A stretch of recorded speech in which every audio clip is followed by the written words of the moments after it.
Fala galera, a gente está aqui no Pod London com uma temática bem atual para a gente discutir aquilo que é ser mulher, não só no século XXI, mas ao longo da história, né? Como diz o Caetano, a dor e a delícia de ser essa coisa absurdamente complexa que é ser mulher. Então a gente tem um entrevistado de hoje, o professor Pedrinho Aquarone, professor de Rio Preto, de literatura, redação, né? As nossas entrevistadoras, a Sara, a Malu, e a gente vai começar essa conversa com o Pedrinho, que escreveu um livro de mitologia que aborda aí o arquétipo feminino, né, nas suas mais diversas especificidades. Então a gente vai começar com essa conversa, né? Vamos lá? Pedrinho, quase não se observam mulheres nos fatos importantes da história antiga. Por que você acha que isso ocorre? Principalmente porque a mulher não sabia ler e escrever. Porque, na verdade, o conhecimento é que liberta o homem. O homem no sentido geral, incluindo a mulher. E como a mulher não sabia ler e escrever, então, na verdade, ela não tinha acesso ao poder. E nós temos, assim mesmo, algumas mulheres que se destacam.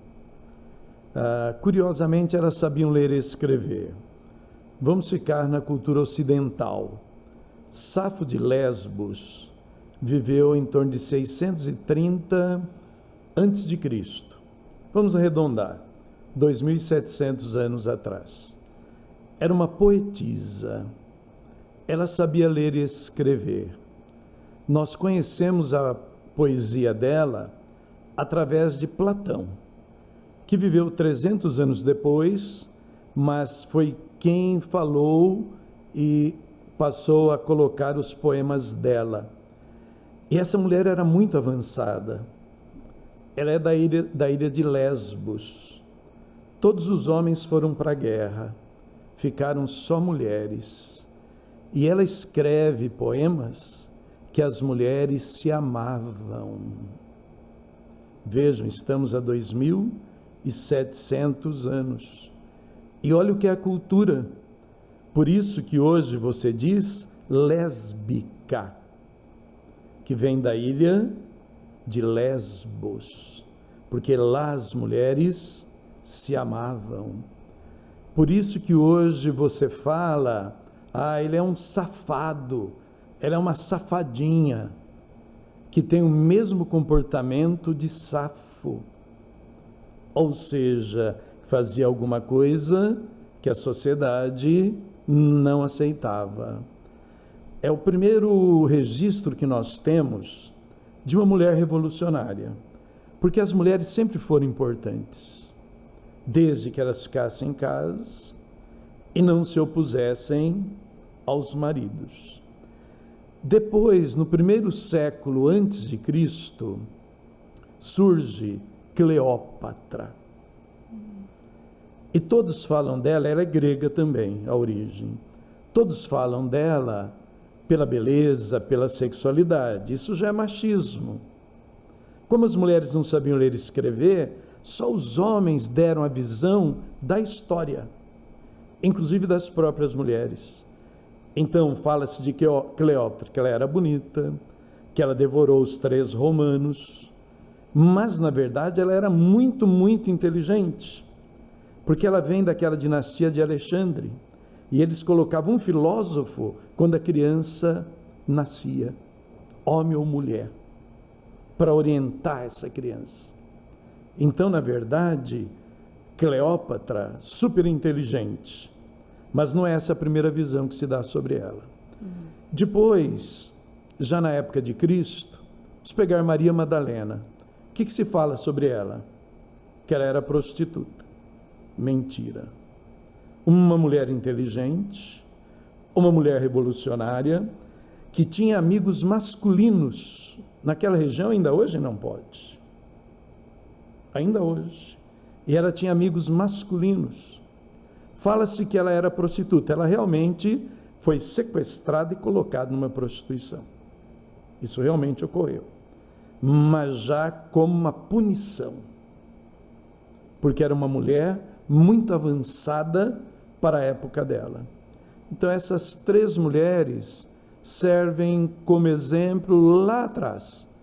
As mulheres que liam e que escreviam, elas realmente se destacavam. Pedrinho, agora eu queria te perguntar sobre a Idade Média, se existiram algumas mulheres em destaque e se você poderia exemplificar para a gente. A Idade Média durou de 1000 a 1100 anos, dependendo do país. Foi de 300 a 1300, de 400 a 1400, depende do país. Foi um período de muita repressão. Quando há repressão, a mulher sofre muito. A repressão é muito forte à mulher. Basicamente, só no finalzinho da Idade Média, quando nós já começamos a ter as universidades, é que surge Joana d'Arc. A Joana d'Arc, Guerra dos 100 Anos, França e Inglaterra, ela viveu de 1412 a 1431. Olha a curiosidade. Ela viveu só 19 anos. Então a gente conclui que a humanidade precisa de símbolos. Porque provavelmente com 19 anos, ela não tenha sido tudo que se fala que ela foi. Mas é um símbolo feminino e temos que respeitar muito isso. Provavelmente ela deu a vida dela por uma causa. Aí está a importância dela. E talvez não pelos fatos em si. Porque com 19 anos, mal dá para começar a desenvolver a vida. Quase não há mulheres em destaque cultural, poder, político ou social durante a Idade Média. E no Renascimento, surgiram mulheres em destaque? Essa é uma curiosidade. O Renascimento é o período mais magnífico da história da humanidade. É o período que transformou o homem e a vida. Aí você vai estudar o Renascimento, você começa a ver Michelangelo, Leonardo da Vinci, Erasmo de Roterdã, e você vai. Cadê as mulheres? Não é possível.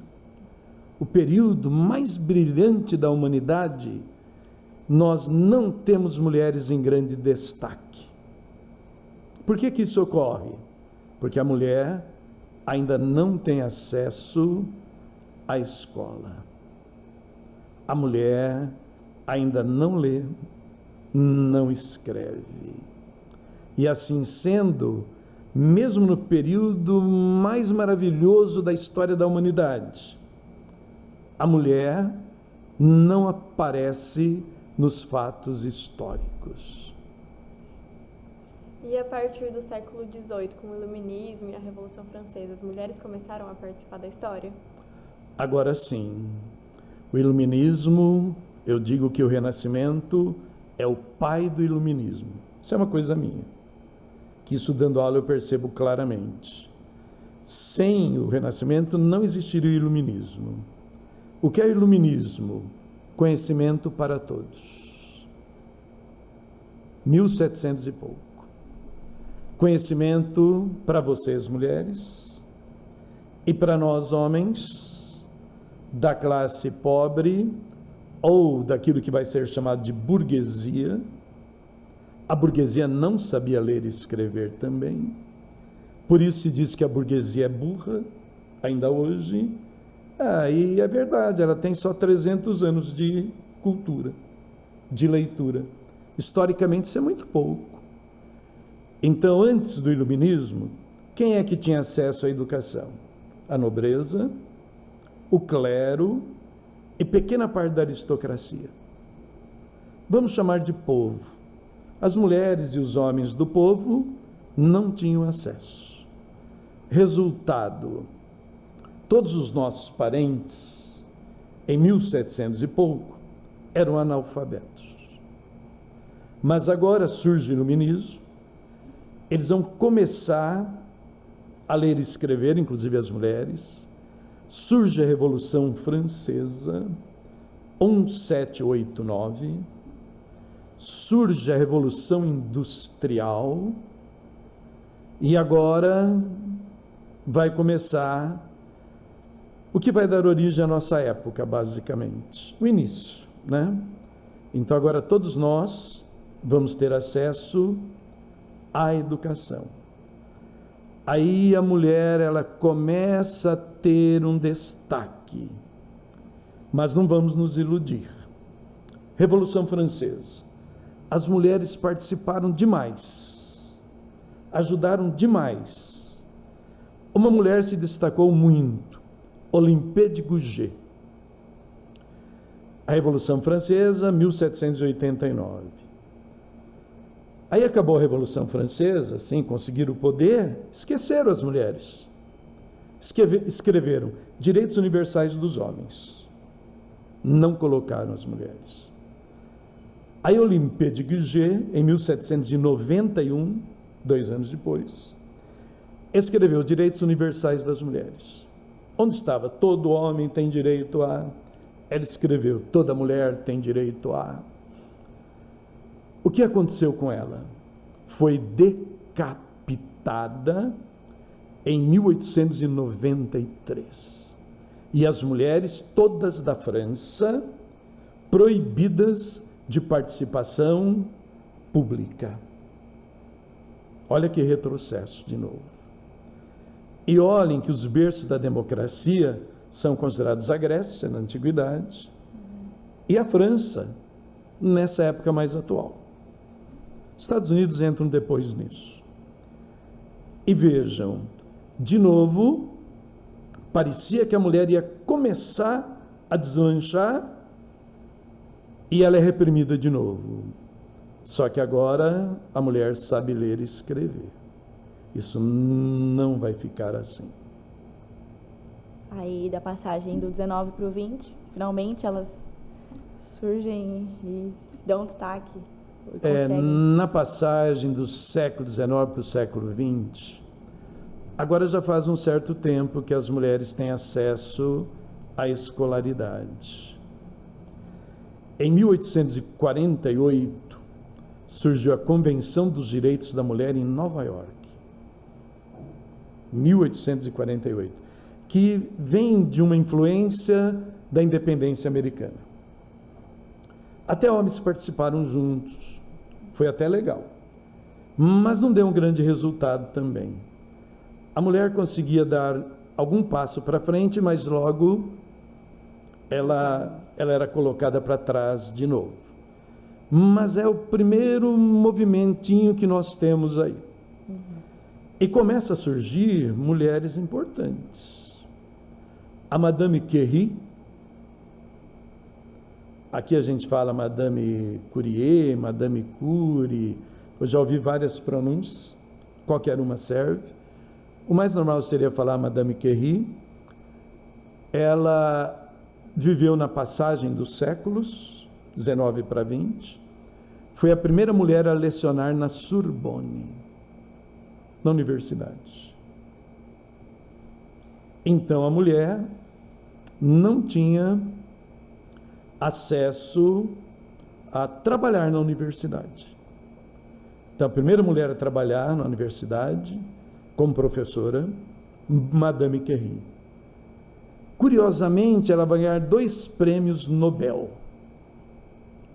e de áreas que não eram consideradas na época femininas. 1903, Prêmio Nobel de Física, olha. 1911, Prêmio Nobel de Química. Aí vem o machismo, né? Ah, mas quem era sabido era o marido dela. Tem muita essa história. Mentira. Quantas mulheres que não estiveram por trás de grandes homens? Einstein, a gente sabe disso.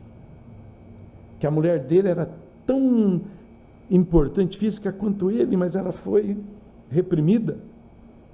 Muitas mulheres ajudaram muitos homens e ficaram no anonimato. A Madame Curie, ela aparece aí como uma mudança realmente nos paradigmas femininos, né? Agora eu queria te perguntar sobre os primeiros movimentos feitos pelas mulheres para uma participação maior no poder. Tá. O primeiro movimento, há uma dúvida se nós chamamos de feminista ou de feminino. Nas minhas aulas, eu chamo de movimento feminista. A maioria dos livros falam no movimento feminino. Eu acho que já é machismo também, pelo período em que ocorreu, que é na passagem dos séculos, que é o movimento sufragista. Uma palavra que nós hoje não conhecemos bem. O que é sufrágio? Voto. Sufrágio é sinônimo de voto. Movimento sufragista, a luta das mulheres para votar e serem votadas. Vejam, é uma grande mudança. Esse movimento tem muita repressão. A maior delas foi na Inglaterra. A Inglaterra prendeu as mulheres, torturou as mulheres, machucou fisicamente e psicologicamente as mulheres.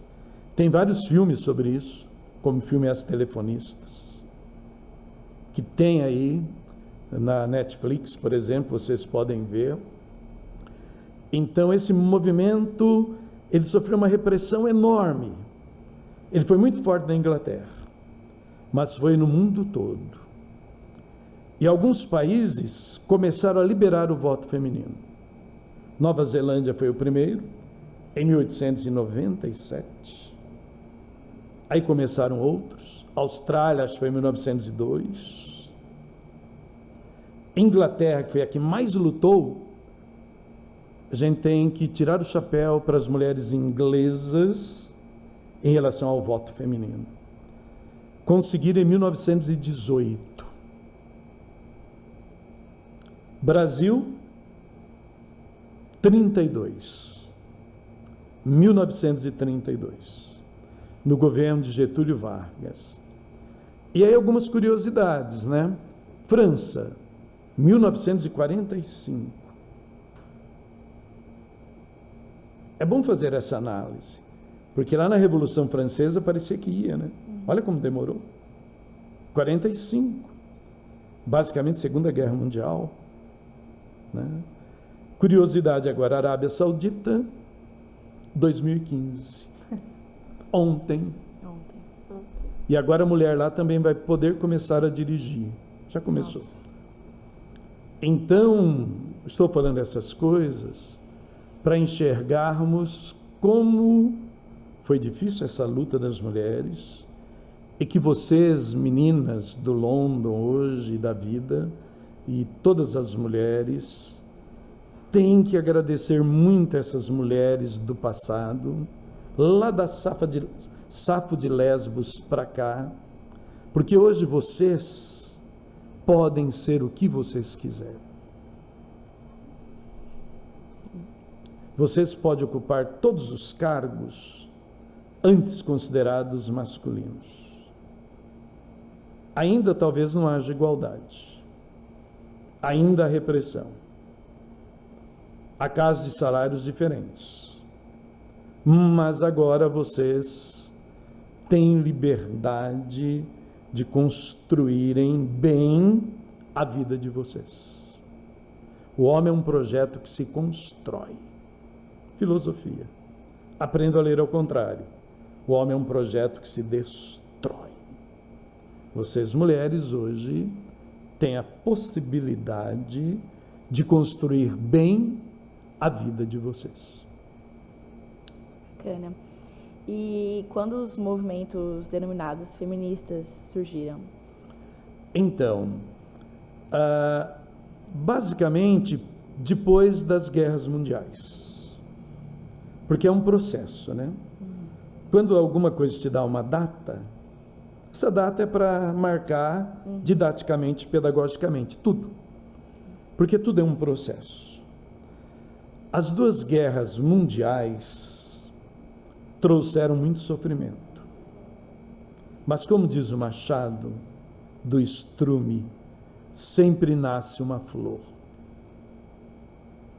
E principalmente da Segunda Guerra Mundial, surgiram as duas grandes transformações da vida atual. As mulheres no poder, explico por quê, e a tecnologia. Vocês não teriam um celular nas mãos, se nós, a humanidade, não tivéssemos passado pelas guerras mundiais. A internet também nasce daí. Isso é história. Só olhar isso. Em 1949, agora a sua pergunta. Logo, bem depois da Segunda Guerra Mundial, Simone de Beauvoir escreve o livro O Segundo Sexo, considerado por alguns entre os 10 livros mais importantes da humanidade. Isso cada um faz uma lista, tudo bem. Foi um livro muito importante. Por quê? Porque ele buscou uma liberação da mulher. Para a época até muito radical, muito exagerado. As ideias de Simone de Beauvoir: casar sim, morar junto não. Casar sim, nome do marido não. Casar sim, a infidelidade não tem nenhuma importância. Importante é o amor. Se houver amor, pode haver infidelidade. Vejam, até hoje, pela nossa formação moral judaico-cristã, nós temos dificuldade com isso. E é lógico que ela sofreu a maior repressão. Os livros de hoje falam até que ela era pedófila, mas não é bem isso. Na verdade, ela e o Jean-Paul Sartre, filósofo existencialista, marido dela, eles tinham um casamento aberto. Para a época era muita coisa. E realmente eles saíam com os alunos e as alunas. Isso é verdade. Isso é história, né? Nós não estamos aqui para analisar se era certo ou errado. Estamos passando pela história. Então ela foi muito, muito atacada. Porque foi muito radical, com ideias muito avançadas.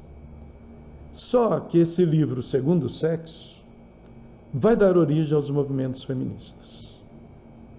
O livro é de 1949. O primeiro movimento, assim considerado feminista, eu considero outro, sufragista, é realmente 1960. Igualdade de direitos. Surge o livro A Mística Feminina, de Beth Friedan, e pede a igualdade entre homens e mulheres. Foi um movimento bastante radical, mas quando se quer mudar alguma coisa profundamente, não há como não ser radical. A Semana da Arte Moderna, por exemplo, foi muito radical. Foi injusta com Olavo Bilac, né? Estraçalhou Olavo Bilac. Ninguém teve a coragem de defendê-lo, só Monteiro Lobato. Hoje, à distância, a gente vê que Olavo Bilac tem o valor dele. Então, os movimentos que querem uma transformação, eles hão de ser radicais. Então, o movimento de 1960 é bastante radical, é quase uma oposição aos homens. Aí as mulheres perceberam que não estava legal isso. Gerou uma animosidade. Aí vem o segundo movimento, 1990, revendo as rotas. Menos radical, nesse sentido mais inteligente, e vai trabalhar para que haja a liberdade da mulher nas escolhas, tudo um avanço, que já conseguiu bastante coisa. mas não vê mais o homem como um inimigo também. Já vê como um parceiro. O que foi uma mudança bem importante. Surge o livro Mito da Beleza, em 1991, da Naomi Wolf. E na Austrália surge um livro que nós poucos conhecemos, A Mulher Eunuco. A Austrália está meio longe de nós, então a gente pouco conhece. Mas são livros que vocês, mulheres, podem ler. O ideal é que vocês conquistem os espaços de vocês, sempre respeitando o ser humano, seja outra mulher, seja outro homem. Na verdade, nós precisamos uns dos outros. Nós nos completamos. E a hora que percebermos isso, nós vamos ter um mundo melhor, uma vida melhor. Vocês, mulheres, têm que ter muito cuidado, porque a cultura é machista, e mesmo as mulheres feministas, às vezes criam filhos machistas. Sim. E agora eu queria voltar para os dias atuais e te perguntar quais são as diferentes posições das mulheres ao redor do mundo. É uma ótima pergunta. Começar pelo Brasil. No Brasil, a mulher, ela tem hoje uma liberdade grande. Vocês três que estão comigo aqui agora, vocês podem ser o que vocês quiserem. Qualquer coisa. Isso é muito importante. Mas é hora de perguntar: que mulher? Vocês são da classe média ou da classe dominante. Vocês têm acesso a uma educação de extrema qualidade. Vocês vão brilhar na vida. Mas as mulheres no Brasil que não tiverem acesso a uma educação de qualidade, uma mulher, seja negra, seja branca, mas se for pobre, vivendo na periferia, mal trabalhando para ter o sustento, essa mulher não vai conseguir construir a vida dela como vocês vão construir. Então, sempre temos que olhar muito, e é ótimo que uma grande parte das mulheres tem acesso a tudo, mas temos uma grande parte das mulheres, quase em qualquer lugar do mundo, que ainda vivem numa situação quase medieval. Vamos pegar Estados Unidos. Hoje tem muita pobreza lá. Hoje tem muita exploração feminina lá. Vamos pegar a Europa. As europeias, elas têm realmente uma vida diferenciada, porque elas não fazem aquele trabalho considerado subalterno. Os imigrantes fazem, os refugiados fazem. E essas mulheres são mulheres como vocês. Você não vê uma francesa, uma inglesa, uma alemã de camareira no hotel. São todas imigrantes. Aí vira e mexe, você vê que elas são assediadas, são desrespeitadas. Porque o preconceito traz uma relação falsa, mas de inferioridade e superioridade. É falsa. Mas quem sente preconceito acha que ele é superior e vê o outro como inferior. E as mulheres, ainda em todo mundo, uma parte das mulheres sofre muito, outra parte realmente conseguiu tudo que quer, e a escolaridade é a chave. Se vocês passarem para o Oriente Médio, as mulheres não têm nenhuma liberdade. Muitas meninas são apedrejadas até hoje. Morrem apedrejadas e agora já estão matando com um tiro mesmo. Irã, Iraque, etc. Por quê? Porque perderam a virgindade. A virgindade é um conceito moral lá. No Brasil já foi. Não é mais, é uma evolução. Lá é um conceito moral. E como que eles descobrem que essa menina não é virgem? Normalmente é na universidade. Existe a polícia moral. Leia o livro Lolita inteira. Um livro pesado. Uma professora que fugiu de Teherã, da universidade de lá, escreveu. A polícia moral acha que uma menina da universidade não é virgem, leva para fazer exame obrigatoriamente de virgindade, faz e entrega para a família, que não é. E essa menina acaba perdendo a vida. Isso é história. Ainda uma triste história. Na África, as mulheres ainda sofrem circuncisão. O pior é que elas acham que é correto. Pela cultura, pela religiosidade, né? Então veja, a situação, a mulher ainda tem muito a conquistar. Já conquistou muito. Uma parte das mulheres do mundo vão brilhar. Estão brilhando. Vocês. Outra parte precisa da ajuda do poder político-social para se transformarem também. O que é bastante difícil. O senhor escreveu um livro sobre mitologia, e onde compara as deusas com mulheres da Grécia Antiga com as mulheres atuais. Você poderia explicar sobre isso? Sim. Jung, da psicanálise, trabalhou com os arquétipos. E ele usa muito a mitologia. Basicamente, para escrever esse meu livro, eu li bastante Jung. Mas nos meus livros eu não trato arquétipo como a psicanálise, porque eu não tenho competência para isso.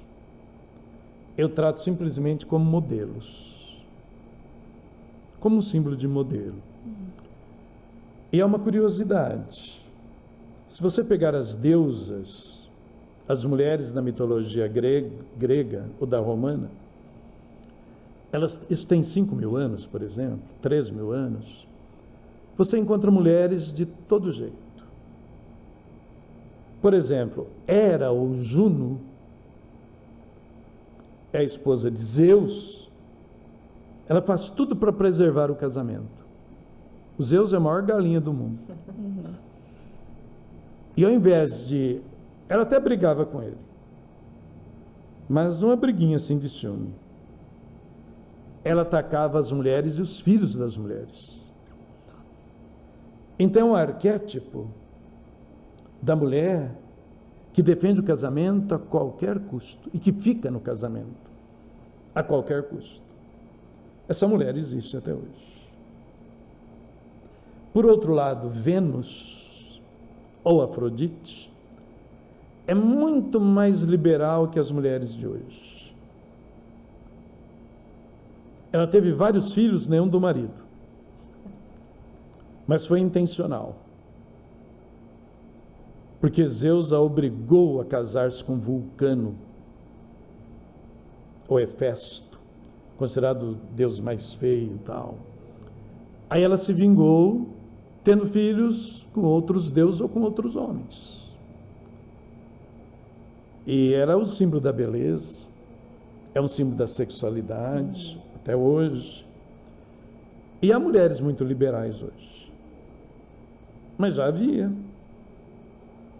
Né? São arquétipos. Aí você pega, por exemplo, as Amazonas.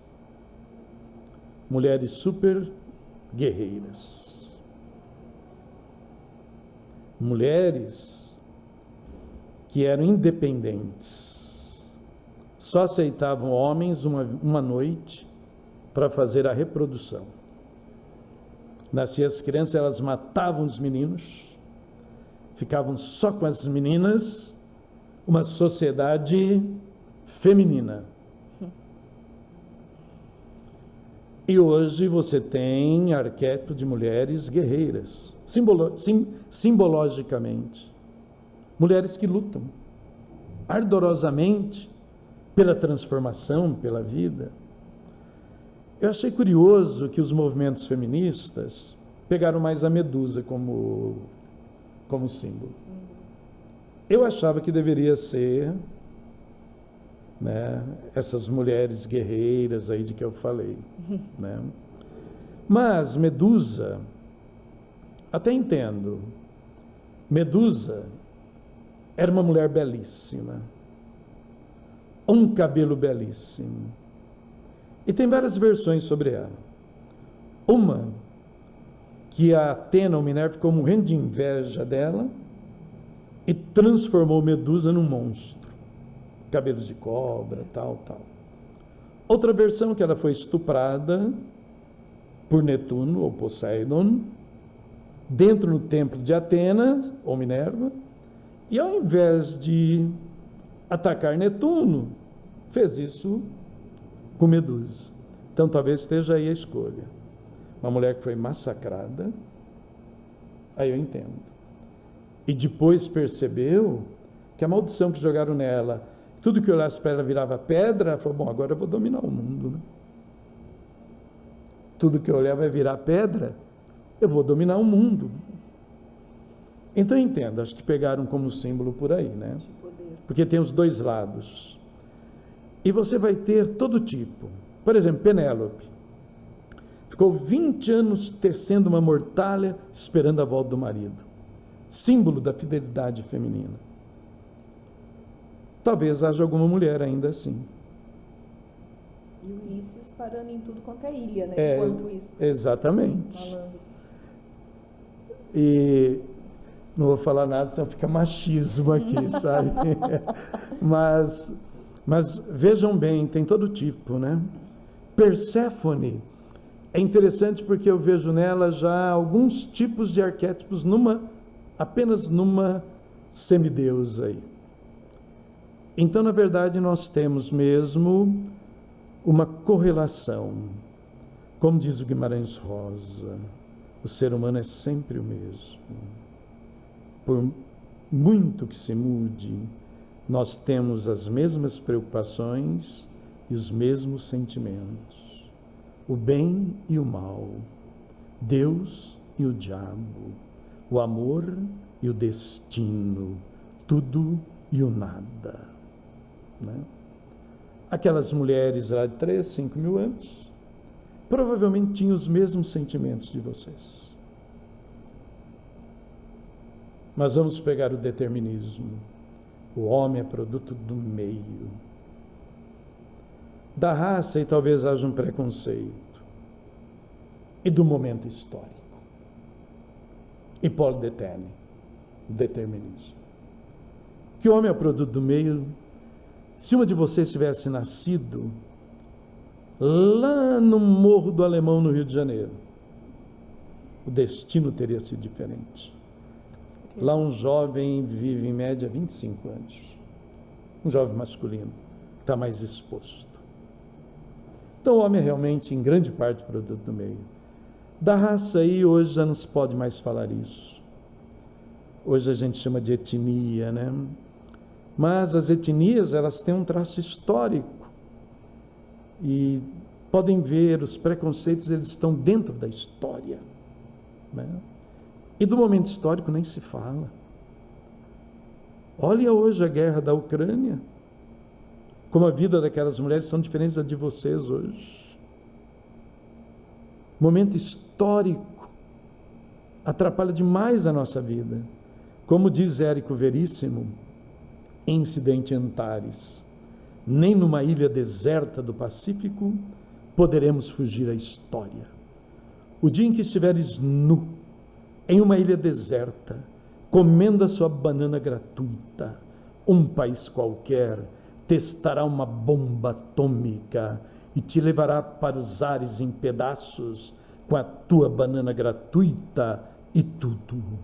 Não há como fugir da história. Bom, muito obrigada, pessoal, por terem respondido nossas perguntas. Obrigada quem assistiu. Espero vocês no próximo Pod London. Eu queria agradecer ao Pedrinho por responder nossas perguntas, nossas dúvidas. A Dani também por estar aqui e ajudar a gente em tudo. E é isso. Galera, você que tem um amigo machista, aproveita esse podcast, manda o canal para ele, pede para ele assistir, dá um like, compartilha e manda pra gente sugestão de temas que vocês gostariam de ver. A gente está aberta para receber toda a sugestão de vocês.